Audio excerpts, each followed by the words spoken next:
Petit meurtre et train couchette. Première nouvelle, crime au sommet. Cette série de 5 nouvelles s'ouvre alors que Pervenche, Odile et Célestine Barthabot montent à bord du Pic Express, en route pour une semaine à la montagne. Dans ce premier épisode, Pervenche revient sur sa toute première visite à la station du Pic d'Argent et sur l'affaire criminelle qu'elle a résolue avec une telle rapidité et finesse qu'elle s'est vue offrir une invitation à vie dans l'établissement. Odile Barthabot est la protagoniste de la série Barthabot Investigation, disponible sur Amazon.fr. Crime au sommet.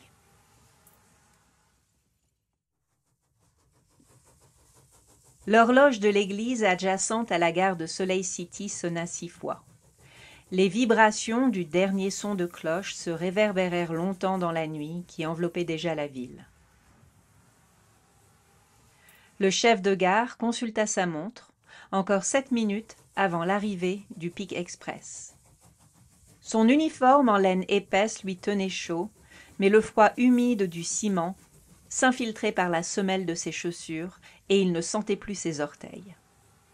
Il avait hâte de faire embarquer les passagers dans le dernier train de la journée et d'aller retrouver la chaleur de sa cheminée, le moelleux de son fauteuil et le réconfort d'une bonne soupe aux poireaux. La lumière jaune des lampadaires révélait une multitude de flocons de neige qui s'accumulaient peu à peu sur les bancs, comme une couche de sucre glace sur un gâteau. Quelques instants plus tôt, les passagers avaient quitté le confort du petit café et s'étaient agglutinés les uns contre les autres sur le quai, une masse informe qui grandissait au fur et à mesure qu'elle absorbait de nouveaux venus. Au loin, le sifflement d'un train annonça l'arrivée imminente du Pic Express. Les silhouettes se penchèrent à l'unisson pour guetter son apparition. Le ronronnement du moteur, d'abord imperceptible, s'intensifia jusqu'à en devenir assourdissant. Puis les phares de la machine percèrent la brume et la locomotive émergea brutalement de l'obscurité. Les passagères s'agrippèrent à leurs chapeaux que le vent menaçait d'emporter. Le défilé des wagons ralentit peu à peu, puis la locomotive s'immobilisa dans un grand soupir. Une fois les portes ouvertes, les voyageurs s'empilèrent à la hâte dans le train. Le chef de gare s'assura que tout se déroulait dans l'ordre, puis tourna son attention vers les 4 voitures de première classe qui avalaient un à un les passagers tirés à 4 épingles. Sa mère lui disait souvent que l'argent ne faisait pas le bonheur et le visage renfrogné de cette cohorte de privilégiés corroborait cette opinion. Très pincés et expression condescendante, ces gens ne manquaient de rien sauf de bonheur, songea-t-il avec un haussement d'épaules. Comme pour lui donner tort, un éclat de rire joyeux s'échappa d'un groupe à la traîne. Une jeune fille, emmitouflée dans un épais manteau, était en proie à un fou rire où Jules décela la joie, l'excitation, mais aussi la nervosité. Il n'aurait pas su lui donner d'âge. Ses yeux légèrement bridés, son nez quelque peu aplati et sa petite taille lui révélèrent sa trisomie. Elle était accompagnée d'une dame élégante d'une 60aine d'années et d'une femme qui devait avoir la 30aine. Le chef de gare pressa le pas pour les rejoindre. « Vous allez louper votre train, mesdemoiselles Barthabot, si vous ne vous dépêchez pas un peu, dit-il avec un sourire avenant. « C'est la faute de ma sœur, dit la jeune femme. Célestine a tenu à finir son chocolat chaud, le mien et celui de notre grand-mère. »« Vous aimez le chocolat, mademoiselle » dit-il en s'adressant à la jeune fille emmitouflée. « Oui, admit-elle en rougissant. Dans ce cas, toutes mes excuses. Je suis moi aussi un grand amateur de chocolat, dit-il d'un ton jovial. Il aida Célestine à se hisser sur la plateforme, déposa leurs bagages à l'entrée du wagon, puis referma la porte. Il plissa les yeux pour discerner le petit groupe par la fenêtre embuée. « Je suis moi aussi un grand amateur de chocolat, » murmura-t-il. « Quelle andouille ! Il n'aurait pas pu trouver quelque chose de plus intelligent à dire à la fameuse Pervenche Barthabot. « Je peux voir votre billet » demanda poliment une femme en uniforme. Elle examina avec curiosité les vêtements et les bagages modestes du petit groupe. « Bien sûr, répondit Pervenche en sortant sa réservation de son sac. « Alors, vous êtes dans le wagon 2. Ça va vous plaire, enfin j'espère. C'est celui que je préfère. » La chef de wagon s'empara de leurs 2 valises et les guida jusqu'à leur quartier. « Et si vous avez besoin de quoi que ce soit, surtout n'hésitez pas. » Quelques instants plus tard, Odile Barthabot refermait la porte coulissante derrière elle et entreprit de libérer Célestine des multiples couches de vêtements sous lesquelles sa mère l'avait cachée. Une fois les manteaux et les bagages rangés, Odile tourna son attention vers la cabine. « Waouh! Pervenche, tu as gagné au loto » s'exclama-t-elle après quelques secondes. Mais plongée dans la gazette de Soleil City, sa grand-mère leva le doigt pour la faire taire. Vexée, Odile se colla à la fenêtre pour observer le quai de gare désert. Le reflet imprécis de son visage dans la vitre avait choisi d'effacer la cicatrice qui marquait son profil droit. Elle eut l'impression d'avoir voyagé dans le temps. Elle sentit le regard de sa grand-mère posé sur sa nuque et se retourna. Pervenche replia le journal d'un air pensif et le rangea dans son sac. « Non, je n'ai pas gagné au loto, enfin pas littéralement. Disons que le président du groupe Pic Voyage me devait une faveur que je n'ai jamais encaissée. » Odile esquissa une petite moue. Une faveur, quel genre de faveur? « 1 semaine dans sa station de ski, 1 fois par an, tout frais payé. Comme je n'ai que très peu profité de cet arrangement par le passé, Romuald Claret m'a offert d'inviter 2 personnes de mon choix cette année. » Des spots encastrés baignaient la suite d'une lumière douce. 2 banquettes en velours vert se faisaient face, séparées par une table en bois blond. Le sol était couvert d'une épaisse moquette beige. Les couchettes, superposées, se trouvaient au fond de la cabine. « Et qu'est-ce que tu as fait pour mériter ce traitement de luxe » demanda Odile. « J'ai sauvé Romuald d'une faillite certaine » répondit Pervenche d'un ton distrait. « Et... » commença Odile. La porte s'ouvrit brutalement sur un homme rond, au teint rubicond et aux cheveux blonds, coiffé de sorte à dissimuler une calvitie avancée. « Ah, mon Dieu » dit-il indigné, « mais vous êtes dans ma suite !»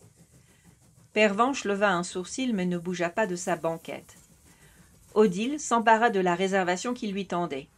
« Je crois que vous vous trompez, monsieur, dit-elle enfin. Vous êtes ici dans le wagon 2 et vous avez réservé le wagon 3. Vous êtes sûre, madame ? » Odile l'accompagna dans le couloir et indiqua du doigt le chiffre doré qui marquait la suite adjacente. « Oh, je vois, j'avais pourtant demandé la cabine 3, dit-il à regret. Je m'excuse de vous avoir dérangé. » Odile referma la porte avec un sourire poli. « Où en étions-nous » ? « La faveur de Romuald, expliqua Célestine. « Ah, on se met tout de suite en pyjama » suggéra-t-elle. « On sera plus à l'aise, non ?» Célestine adorait les pyjamas. Elle en avait toute une collection, de préférence en matière douce qui tient bien chaud. « Oui, vas-y Célestine, mets-toi à l'aise. » Odile se tourna vers Pervenche. « On peut manger ici, non » demanda Odile qui n'avait pas particulièrement envie de se frotter à la haute bourgeoisie soleil-citoise. « Oui, bien sûr, répondit sa grand-mère. Ça me convient très bien aussi. » Célestine disparut derrière la tenture qui dissimulait les couchettes, puis réapparut quelques instants plus tard, vêtue d'un ensemble en pilou bleu marine, orné d'un croissant de lune jaune.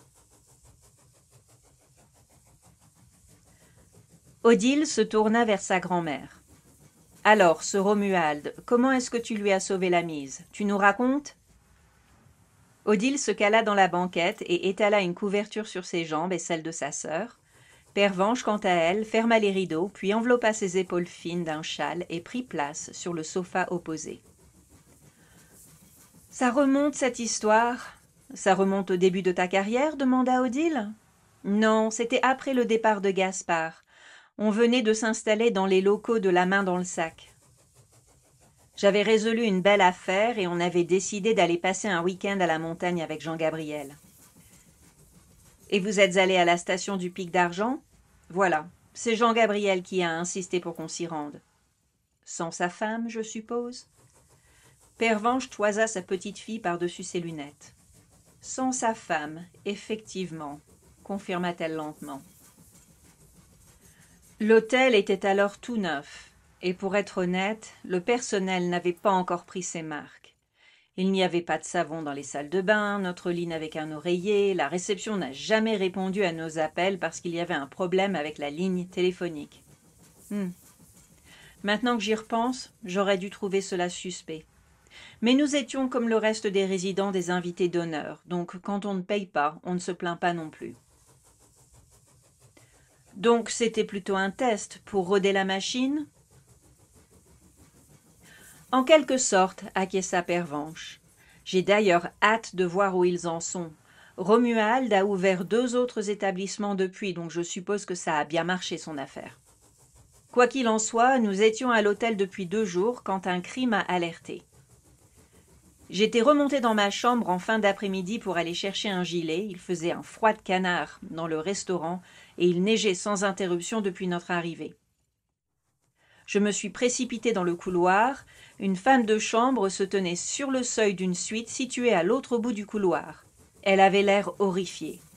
Je suis donc allée jeter un œil et... « Eh bien, justement, interrompit Odile, il fait un peu frais ici, non ? J'aimerais bien une tasse de thé, dit-elle en levant les sourcils à l'intention de sa grand-mère.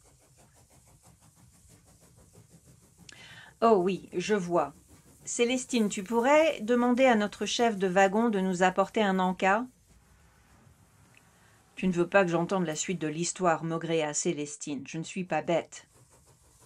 Et demande-lui aussi un assortiment de petits gâteaux, ajouta Pervenche.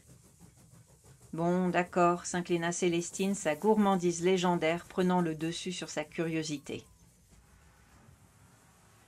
Et je suppose qu'il y avait un cadavre dans la chambre, avança Odile une fois sa sœur partie. Oui, un bien triste spectacle. Une femme gisait au sol, le profil complètement emporté par un coup violent, visiblement assommé par l'extincteur posé à côté d'elle. Dit Odile, réfléchissant à voix haute. Ça ressemble à un crime non prémédité. Pervenche pinça les lèvres. Ou du moins, c'est ce que le meurtrier a voulu faire croire, se corrigea Odile. Sa grand-mère hocha la tête puis reprit. J'ai dit à la femme de chambre de ne rien toucher et surtout pas la victime, et d'appeler la police. Mais je me suis alors souvenu que le téléphone ne fonctionnait pas.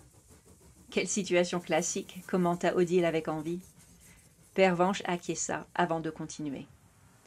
En dépit du visage abîmé de la victime, j'ai tout de suite reconnu Valérie, la femme de Romuald Claret, notre hôte. Alerté par le personnel, Romuald est arrivé sur les lieux, il s'est effondré le pauvre. J'ai demandé à Jean-Gabriel d'aller l'installer dans notre chambre et j'en ai profité pour examiner rapidement la pièce. La suite se trouvait au 4e étage et il était peu probable que le meurtrier se soit introduit par le balcon, surtout par ce temps-là. La porte n'avait pas été forcée, donc soit le coupable avait la clé, soit la femme de Romuald l'avait laissé entrer, finit Odile. Exactement. La porte s'ouvrit et Célestine réapparut. Elle se frottait les mains, des étoiles dans les yeux. Nadine, elle va nous apporter un plateau avec des petits gâteaux, du thé et du chocolat. Elle m'a dit que le train allait partir un peu en retard. On attend un passager. Je vois que toi aussi tu enquêtes, la taquina Pervenche. Célestine rougit de plaisir. Elle aimait son travail au rayon fruits et légumes d'une épicerie fine de la ville, mais aurait préféré être détective privée, comme sa sœur et sa grand-mère. Elle reprit sa place sous la couverture et tendit l'oreille. Je suis donc allée interroger le personnel, à commencer par la femme de chambre qui avait trouvé le corps. J'ai rapidement découvert que Romuald et Valérie étaient au beau milieu d'un divorce très contentieux. Sa femme voulait le quitter, mais ils avaient un contrat de mariage. Valérie n'avait droit à rien du tout, et Romuald était toujours très amoureux de sa femme. Donc Romuald l'aurait tuée parce qu'elle voulait partir, interrompit Odile, sceptique. Selon la femme de chambre, expliqua Pervenche, Romuald aurait à plusieurs reprises menacé de tuer Valérie si elle partait. Donc tout porte à croire que Romuald était coupable. Il aurait perdu le contrôle de ses émotions ? Oui, c'est ce que je me suis dit à un moment de folie. Sa femme était capable de le mettre hors de lui. Ce n'est bien sûr pas une excuse, les hommes nous mettent régulièrement en colère et nous ne les assassinons pas pour autant. Mais le personnel m'a confié que leur dispute était si violente que la police avait dû intervenir plusieurs fois. Il n'y a pas de fumée sans feu, je suppose, dit Odile, qui ne semblait pas convaincue. Après tout, 20 ans plus tard, Romuald dirigeait toujours l'hôtel et en avait même ajouté 2 autres. « Est-ce qu'il manquait quelque chose dans sa chambre » demanda-t-elle. « Que oui, le coffre était ouvert et avait été vidé de son contenu. »« De l'argent ?»« Des bijoux, » la corrigea sa grand-mère. Romuald avait prévu un dîner en grande pompe pour inaugurer la station de ski et il avait offert une parure en diamant à sa femme. « Intéressant, » dit simplement Odile, intriguée. La parure se composait d'un collier, d'une paire de boucles d'oreilles et d'un bracelet. Le collier et le bracelet avaient disparu, mais j'ai retrouvé les pendants d'oreilles dans la table nuit de Romuald, dans sa suite au dernier étage de l'hôtel. « Il t'a laissé fouiller sa suite ?»« Je ne lui ai pas demandé la permission. »« Donc, Romuald et sa femme faisaient chambre à part ?»« Oh oui, dit Pervenche avec un petit rire. L'animosité était palpable quand ils étaient dans la même pièce. »« Qu'a dit Romuald quand tu l'as confronté ?» ?»« Il a bien sûr juré son innocence, il n'avait aucune idée de la façon dont les boucles d'oreilles s'étaient retrouvées dans sa chambre. Bref, tu connais la chanson. » Et puis la police est arrivée sur ces entrefaites, et Romuald se voyait déjà ruiné et en prison pour le restant de ses jours. L'inspecteur chargé de l'affaire a fait une enquête sérieuse, mais tout portait à croire que Romuald était coupable, et son avocat lui conseillait de plaider le crime passionnel. La première chose qui m'a interpellée, reprit Pervenche, c'est la tenue de Valérie Claret. Elle semblait s'être habillée dans l'urgence. Son chemisier en particulier était mal boutonné. Ce n'était pas son genre, Valérie était toujours vêtue de façon impeccable. Odile se mordit la lèvre inférieure mais ne dit rien. Le deuxième élément qui m'a mise sur la piste du vrai coupable, c'est justement l'existence de ces fameuses boucles d'oreilles. Vois-tu, les oreilles de la victime n'étaient pas percées. Un léger frappement interrompit le récit de Pervenche.